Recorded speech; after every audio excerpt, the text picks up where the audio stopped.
Número de crianças que ainda não sabe ler nem escrever dobra na pandemia, aponta dados do INEP. E você vai ver também. Tribunal de Contas da União fará checagem de mais de 4.000 urnas no dia da eleição. ONU aprova a exceção para que o presidente da Ucrânia participe por vídeo de Assembleia Geral. Craque do futebol inglês, David Beckham, enfrenta 12 horas de fila para se despedir da rainha Elizabeth II. Você vai ver os preparativos para o grande evento promovido pela Igreja Internacional da Graça de Deus, o Ano da Retomada, que acontece amanhã, agora no Jornal das 18h30.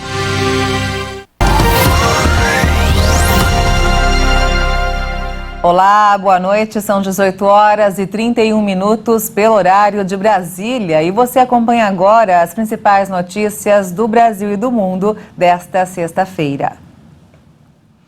O Instituto Nacional de Estudos e Pesquisas Educacionais, o INEP, divulgou hoje 3 índices coletados durante a pandemia. Pelo menos 3 de cada 10 alunos do segundo ano do ensino fundamental não estão alfabetizados. A porcentagem das crianças que ainda não sabem ler nem escrever dobrou entre os anos de 2019 e 2021. Uma prova nacional de português e matemática aplicada a alunos de escolas públicas e privadas do segundo ao 9º ano do ensino fundamental e também a estudantes da 3ª série do ensino médio revelou que o índice aumentou de 15% para 34% após a suspensão das aulas presenciais por conta da pandemia de Covid-19. Segundo especialistas, a situação pode ser ainda mais preocupante, porque a adesão ao exame foi menor do que a avaliação realizada no final do ano passado, pois muitas escolas ainda não haviam retomado as aulas 100% presenciais. No caso do censo escolar divulgado nesta sexta-feira, além do desempenho na avaliação, foram analisados também o número de matrículas feitas em 2022 e o índice de desenvolvimento da educação básica de 2021, pois parte das redes de ensino adotou a aprovação automática na pandemia. Hoje é comemorado o Dia Internacional da Identidade, estabelecido pela ONU com o objetivo de que todas as nações, até 2030, concedam aos seus cidadãos uma identidade legal. Nesse sentido, a tecnologia pode ser um caminho para integrar à sociedade os cerca de 3 milhões de brasileiros que ainda não têm registro civil e, por isso, não têm acesso a direitos básicos. A condição, foco deste 16 de setembro, Dia Internacional da Identidade, vai além de questões psicológicas e emocionais. Significa não poder ter um trabalho formal e enfrentar dificuldades para atendimento em um posto de saúde, por exemplo. Iniciativas como o programa Governo Eletrônico, implementado desde os anos 2000, visam facilitar o acesso a serviços públicos com o auxílio da tecnologia. A nova carteira de identidade digital, que começou a valer em julho de 2022, é outro passo nesse sentido, já que considera o CPF como registro único, acessível por meio de um QR Code. Apesar da nova identidade diminuir o número de documentos necessários para acessar serviços públicos, ainda há um contingente de pessoas que não têm CPF. A solução seria a visita do registrador civil, que por sua fé pública e pelo trabalho investigativo, poderia comprovar a existência da pessoa e a veracidade das informações. A iniciativa, regulamentada pelo Conselho Nacional de Justiça, leva juízes e membros do Ministério Público e da Defensoria Pública a populações que vivem longe dos grandes centros e em áreas de risco.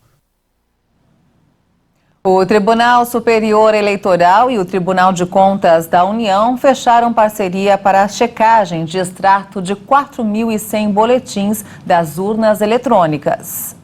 O acordo prevê que auditores do Tribunal de Contas da União, o TCU, busquem cópias dos extratos emitidos por cada urna ao fim do dia de votação e comparem com as informações impressas com aquelas disponibilizadas pelo Tribunal Superior Eleitoral, o TSE, na internet. A análise deve identificar se os dados apresentados ao público são os mesmos que compõem o resultado final. A partir desta eleição, os boletins de urna serão divulgados pelo TSE na internet. Os militares devem fazer essa verificação também, segundo os representantes do Ministério da Defesa. A União divulgou em julho o resultado de uma auditoria feita em todas as etapas da votação, desde a conferência das urnas eletrônicas até a totalização de votos, a segurança, a confiabilidade e a auditabilidade do sistema eleitoral. O Procurador-Geral da República, Augusto Aras, validou hoje no Supremo Tribunal Federal a emenda que criou programas de benefícios em ano eleitoral. Uma manifestação enviada por Aras ao STF defendeu as ações rejeitadas pelo Supremo que questionam a criação da PEC. A concessão dos benefícios por parte da União foi autorizada por meio do reconhecimento de estado de emergência por conta da elevação imprevisível dos preços do petróleo, combustível e seus derivados, e também dos impactos sociais decorrentes, anteriormente contestado pelo ministro e relator André Mendonça no plenário da Corte. Na época, Mendonça solicitou informações aos presidentes de ambas as casas do Congresso Nacional, além do advogado-geral da União e do procurador-geral.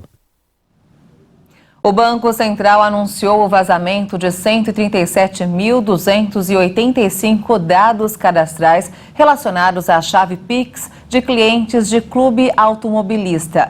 As senhas e os saldos não foram expostos. O órgão justificou que as falhas foram pontuais dessa instituição de pagamento e os clientes afetados serão notificados por meio do aplicativo ou internet banking. Esse é o quarto vazamento de informações relativo ao Pix.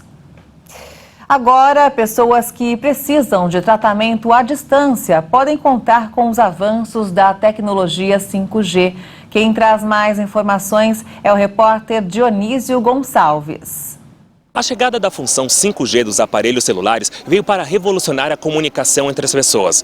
Agora vai ser possível acessar conteúdos da internet com uma velocidade até 100 vezes mais rápida se comparada com a 4G. Para aproveitar as vantagens da tecnologia, um trabalho desenvolvido pelo Hospital das Clínicas promete atender pessoas em locais distantes e de difícil acesso. Em testes feitos com exames, é possível o paciente estar em um local e o médico em outra sala ver os resultados. Isso vai ser possível graças à velocidade prometida e pela rede ser somente do hospital. Quando estiver comprovado que o sinal está chegando em tempo real, este atendimento já pode ser iniciado. No futuro, ainda vai ser possível realizar cirurgias de maneira remota. O profissional vai poder estar, por exemplo, em São Paulo e o paciente em qualquer outra cidade do Brasil, incluindo os lugares em que não é possível chegar. Dionísio Gonçalves, de São Paulo. E você vai ver ainda nesta edição, craque do futebol inglês David Beckham enfrenta 12 horas de fila para se despedir da rainha Elizabeth II. E ainda todos os preparativos para o grande evento promovido pela Igreja Internacional da Graça de Deus, o Ano da Retomada. Nós voltamos em instantes, até já.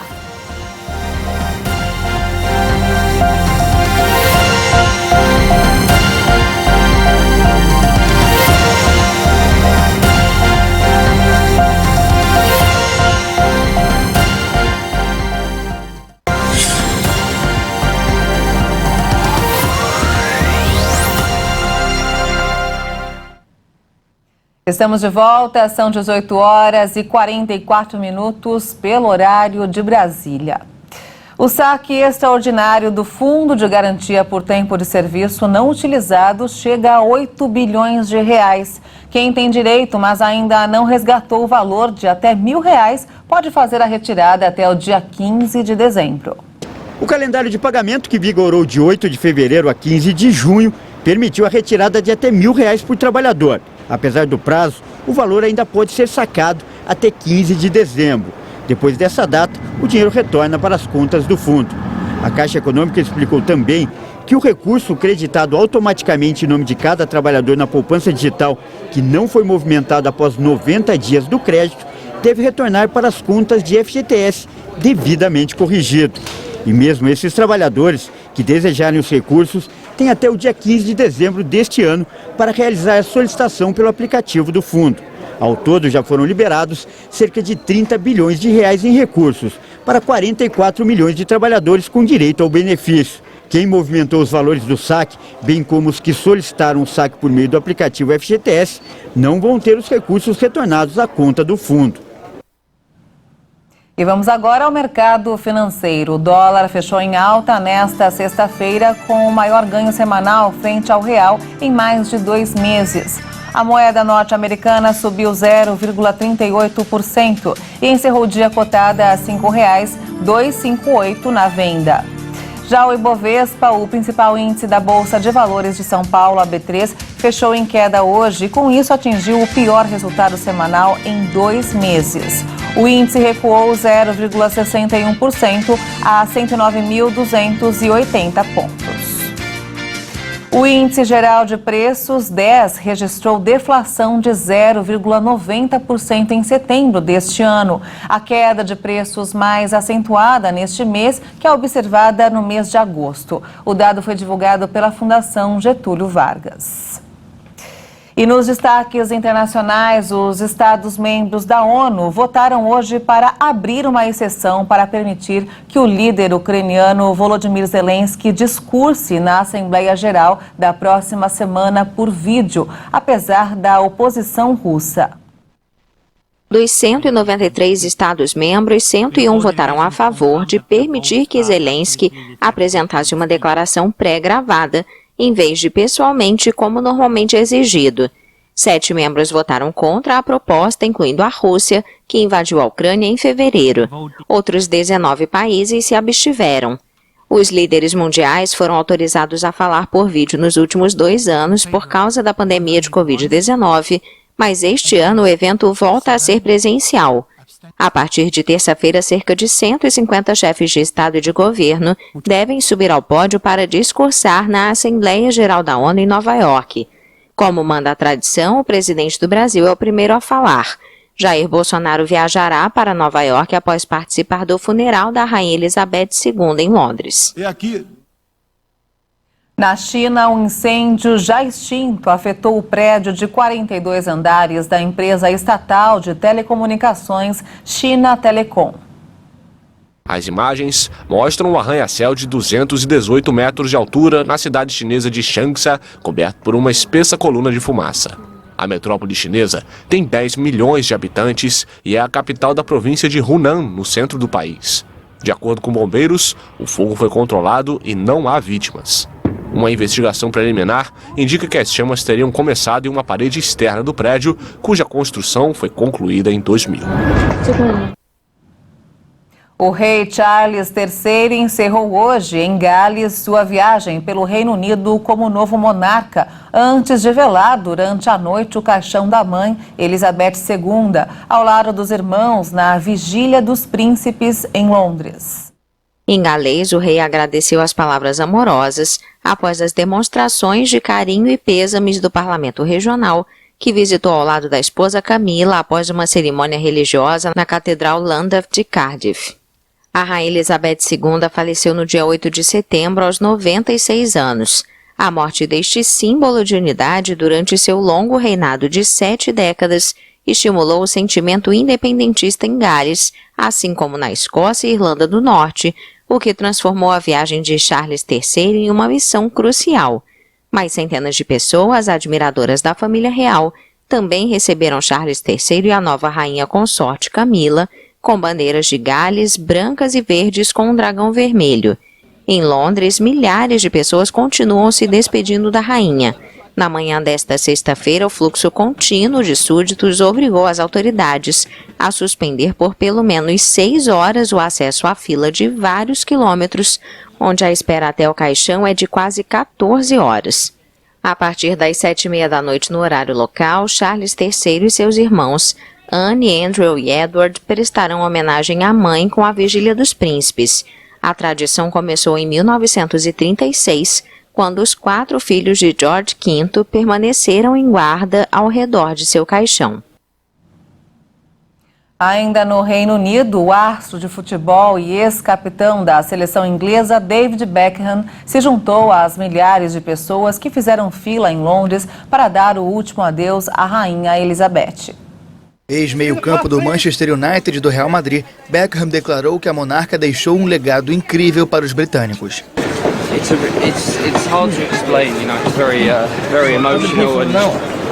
É difícil explicar, é muito emocional. O silêncio e o sentimento na sala é difícil de explicar. Estamos todos aqui para agradecer a rainha por ter sido gentil, por se importar, por ser reconfortante por todos esses anos. For being kind, for being caring, for being reassuring throughout the years.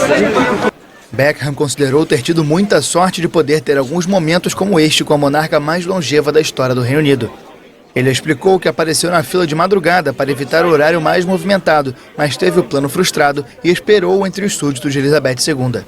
Milhares de pessoas passaram por Westminster, a sede do parlamento britânico, para se despedir da monarca, e outras tantas continuam na fila com a esperança de ver o caixão antes do funeral e do enterro previstos para segunda-feira. E vamos falar agora de Copa do Mundo. Chegou a hora do Esquenta Qatar 2022. Faltam 65 dias para o torneio e Leonardo Félix fala hoje sobre a seleção do México.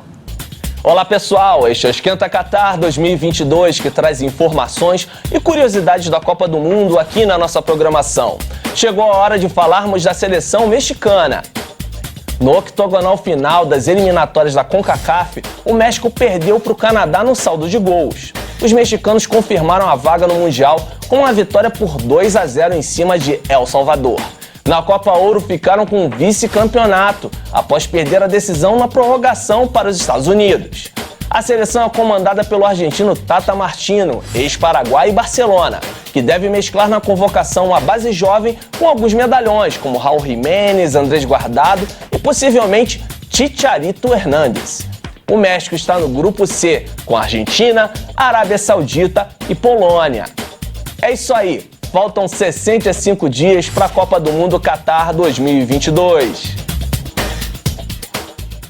E olha só, neste sábado, amanhã, a Igreja Internacional da Graça de Deus promove o evento O Ano da Retomada, com o show da fé e muitas outras atrações para um público estimado em 7.000 pessoas. Hoje, a nossa repórter Maria Clara Leite acompanhou os detalhes da montagem e traz os detalhes para a gente. O ginásio da Portuguesa já está pronto para o grande evento, o Ano da Retomada, que será um marco na história da Igreja Internacional da Graça de Deus, que vai acontecer neste sábado, dia 17 de setembro. A gente está aqui acompanhando os últimos detalhes que os profissionais estão ajeitando ali embaixo para receber este grande público esperado. Ao todo, 50 profissionais, entre operadores de câmera, de GC, auxiliares, diretores de imagem, técnicos de áudio e de montagem estão envolvidos aqui na produção e realização do Ano da Retomada, que vai ser realizado aqui dentro do ginásio. É um lugar coberto, seguro e que vai proteger todo mundo aí de qualquer condição climática neste sábado, que tem previsão de tempo nublado, com aberturas de sol, possibilidade de garoa fraca em alguns períodos, com mínima de 11 e máxima de 19 graus. Mas como eu disse, todo mundo vai ficar bem protegido aqui dentro. E tá imperdível, viu, gente? Eu vou lembrar aqui a programação do evento. O Show da Fé com o missionário R.R. Soares e o pastor Jaime de Amorim acontece em 3 horários, às 9 da manhã, às 2 da tarde e às 18 horas. No meio disso tudo, tem o grande encontro de ministérios. Mulheres que vencem, jovens que vencem e os homens que vencem. Fora as atrações musicais com os cantores da Graça Music. Kelly Benigno, Isabela Rios, Israel Soares, Fernandes Lima e o pastor Jaime de Amorim. O ginásio da Portuguesa fica aqui no bairro do Canindé, em São Paulo, bem próximo do centro da capital. Para quem vem de carro, tem um estacionamento aqui dentro, entrando pelo portão 4, na rua Comendador Nestor Pereira, número 33. O estacionamento externo indicado também, se lotar esse estacionamento aqui dentro, fica na rua Voluntários da Pátria, número 344, também bem aqui pertinho. As caravanas terão de entrar pelo portão 7, que fica na rua Azurita, número 42. E para quem vem de condução, a entrada é pelo portão principal aqui do ginásio, que fica na pista local da Marginal Tietê, número 3712. E são várias as possibilidades de chegar até aqui, porque o ginásio da Portuguesa fica bem pertinho do terminal rodoviário do Tietê, também das estações do metrô do Tietê e Armênia. E também são várias as linhas de ônibus que passam bem aqui na frente, gente. Então, é muito fácil o acesso, é muito fácil de chegar até aqui, não tem desculpa para não vir. A entrada é gratuita e tá todo mundo convidado. É isso aí, então não esqueça, amanhã às 9 horas da manhã no Ginásio da Portuguesa, aqui em São Paulo. Você não pode perder. E o Jornal das 18h30 fica por aqui. Você acompanha outras informações durante a nossa programação. Obrigada pela sua companhia, uma boa noite para você e um excelente fim de semana. Tchau.